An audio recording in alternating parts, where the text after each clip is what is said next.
আজকে একটা খুবই দুঃখজনক ঘটনা ঘটেছে। আপনারা ইতিমধ্যে সংবাদ মাধ্যম সূত্রে আপনারা জেনেই গিয়েছেন। একজন যোগ্য শিক্ষক সুবল সরেন তিনি না ফেরার দেশে চলে গিয়েছেন এবং তার যদি আপনি এই কারণ জানতে চান তাহলে আপাতদৃষ্টিতে ডাক্তারি ভাষায় আপনাকে হয়তো বলা হবে যে উচ্চ রক্তচাপের জন্য তিনি হয়তো তার হার্ট ফেল করেছে বা হার্ট অ্যাটাক হয়েছে, তিনি সেটা আর সারভাইভ করতে পারেননি।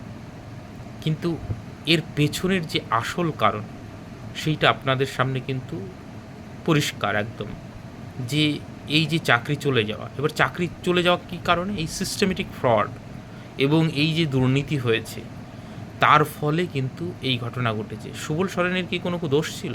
একদমই না। তিনি তো প্রত্যক্ষভাবে এর সঙ্গে জড়িত নন, কিন্তু তারপরেও তাকে শাস্তি পেতে হয়েছে। প্রত্যক্ষভাবে তিনি জড়িত না থাকলেও তাকে শাস্তি পেতে হয়েছে এবং সেই শাস্তিটা এসেছে কিন্তু ভারতবর্ষের সর্বোচ্চ ন্যায়ালয়ের জায়গা থেকে।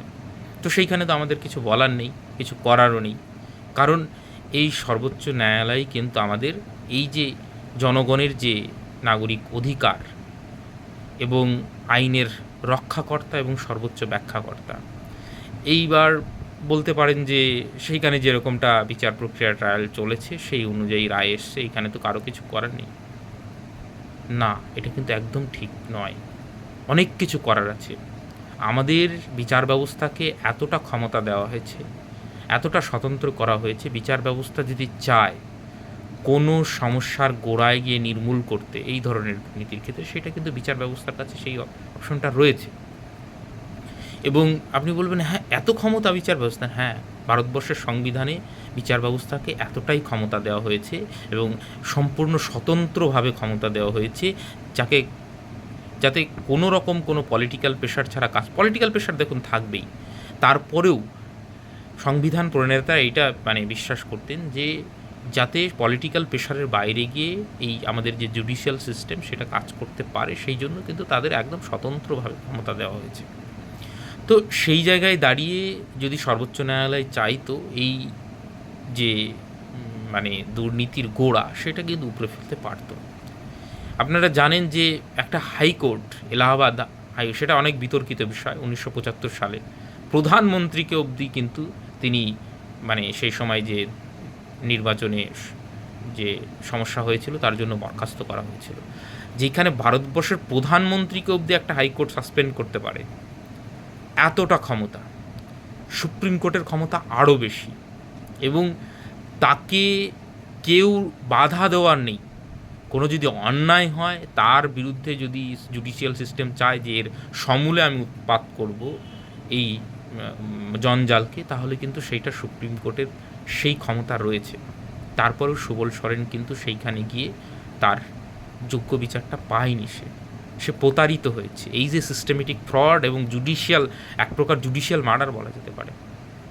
কারণ এইটা যদি কোনো মানে বড় কি বলবো, অনেক বড় লোক ঘরের হাজার কোটি টাকার বিজনেস আছে, তাকে কিন্তু এই পরিণতি দেখতে হতো না। কিন্তু সুবল সরেন তো গ্রাম বাংলার ছেলে, তার মা বাবা খেটে খুঁটে পড়িয়েছে, সে পড়াশোনা করে চাকরি পেয়েছে, তারকে তো দামি দামি উকিল দেওয়ার মতন কিছু নেই, তার অধিকার রক্ষা করার মতন কোনো নেই, তার পিছনে তো বিরাট পলিটিক্যাল ব্যাকগ্রাউন্ড নেই, তাই না? এই যে যোগ্য শিক্ষকরা বিভিন্ন জায়গায় যাচ্ছে, ঠুকে এর দরজায় যাচ্ছে, ওর দরজায় যাচ্ছে, ভিক্ষা এক প্রকার ভিক্ষাবৃত্তিই করছে, রাষ্ট্রপতির দরবার অবধি তারা গিয়েছে, কোর্টেও বারবার যাচ্ছে, কিন্তু তাদের কথা কিন্তু কোনো শোনা হচ্ছে না। এবার বলবেন যে এতে আমার সঙ্গে সরাসরি তো এর সঙ্গে সম্পর্ক নেই। আছে। আপনি যদি ভাবেন যে এর সঙ্গে আমার সরাসরি সম্পর্ক নেই, এই যে শিক্ষা ব্যবস্থার অধঃপতন, এর ফল আপনারা এখনই অল্প অল্প বুঝতে পারছেন, ভবিষ্যতে আরও বুঝতে পারবেন যে এর ফল কতটা মারাত্মক। আজকে স্বাধীনতা দিবস, এই বাঙালি জনগণই কিন্তু ভারতবর্ষের স্বাধীনতার অগ্রদূত, এবং এই বাঙালি শিক্ষিত মধ্যবিত্তরাই কিন্তু এই স্বাধীনতার যে পথ সেইটা সুগম করেছিল। সেই জায়গায় দাঁড়িয়ে আজকে বাঙালির অবস্থাটা দেখুন, এত অন্যায় অবিচার হচ্ছে, তারপরেও বাঙালিকে সেটা মুখ বুজে সহ্য করে নিতে হচ্ছে।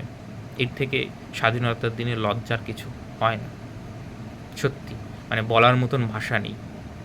দেখুন, সমাজ আছে, সোসাইটি আছে, সমস্যা থাকবে, সমস্যা সমাধানের চেষ্টা হবে এবং তার মধ্যে দিয়ে একটা রাষ্ট্র এগিয়ে যায়। একটা রাষ্ট্র কখনোই বা কোনো একটা ব্যক্তি মানুষ পারফেক্ট হয় না। আমি একদম 100% পারফেক্ট এইরকম বলছি না, বা ইউটোপিয়ান সোশ্যালিজমের কথা বলছি না। সে অকল্পনীয় আমি কোনো স্বর্গরাজ্যের কথা বলছি না। কিন্তু অন্তত একটা ন্যূনতম তো জাস্টিস সিস্টেম থাকা উচিত। যারা এই দুর্নীতি করলো না, যাদের কোনো দোষ নেই, তারা এইভাবে এতটা প্রতারিত, এবং যে বাঙালি জনগণ এই স্বাধীন ভারতবর্ষ রাষ্ট্রের ভিত্তিটা তৈরি করে দিয়েছিল, সেই বাঙালির জনগণ আজকে সব দিক থেকে প্রতারিত, সর্বত জায়গা থেকে। আর এক বেনিয়া শ্রেণী যারা হচ্ছে ইংরেজদের দালালি করেছিল, তারাই দেখুন তাদের জেনারেশন ভারতবর্ষের সমস্ত মাখনটা খাচ্ছে। তারাই কিন্তু আবার শোষণ করছে। খুব ভালো করে কলকাতার যে সমস্ত বেনিয়া সম্প্রদায়, গুজরাটের যে সমস্ত বেনিয়া সম্প্রদায়, এই যে এরা যে ইংরেজদের দোসর হয়ে এইখানে শোষণ যন্ত্রটা ইংরেজদের চালাতে সাহায্য করেছিল। ইংরেজরা এত ক্ষমতা ছিল না যে এইখানকার দোসর না পেলে কিন্তু তাদের এই ক্ষমতাটা হতো না যে এই 200 বছর রাজত্ব চালিয়ে যেত। তো যাই হোক, এই যে দুঃখজনক ঘটনা, এইটার আমরা তীব্র প্রতিবাদ জানাই। একজন সামাজিক মানুষ হিসাবে এইটা আমাদের প্রতিবাদ জানানোর দায়িত্ব কর্তব্যের মধ্যে পড়ে, এবং এর যেন সুবিচার হয় এই প্রত্যাশা রাখি। আপনারা প্রত্যেকেই আপনাদের মতামত এবং প্রতিবাদ অবশ্যই জানাতে পারেন, যে যেভাবে পারেন। আপনি বলবেন এতে কিছু হয় না এইরকমভাবে মানে বসে থাকলেও কিছু হয় না, অন্তত প্রতিবাদটা তো জানানো অবশ্য কর্তব্য। একজন শিক্ষিত সমাজ আমরা যদি দেখতে চাই, সুষ্ঠু সমাজ দেখতে চাই, অন্যায় হলে তার প্রতিবাদ অবশ্যই করতে হবে। যাই হোক, ভবিষ্যতে যেন আর কোনো যোগ্য শিক্ষকের প্রাণ না যায়, রাষ্ট্র ব্যবস্থা যেন সেই ব্যবস্থা করে এবং তারা যেন সুবিচার পায়, এই প্রত্যাশা অবশ্যই আমি রাষ্ট্রের কাছে দাবি রাখব। এবং যেহেতু এই রাষ্ট্র ক্ষমতার উৎসই হচ্ছে জনগণ, তবে এই জনগণের সঙ্গে এতটা প্রতারণা কেন, এতটা অবহেলা কেন, এর উত্তর কিন্তু দিতেই হবে। ভালো থাকবেন।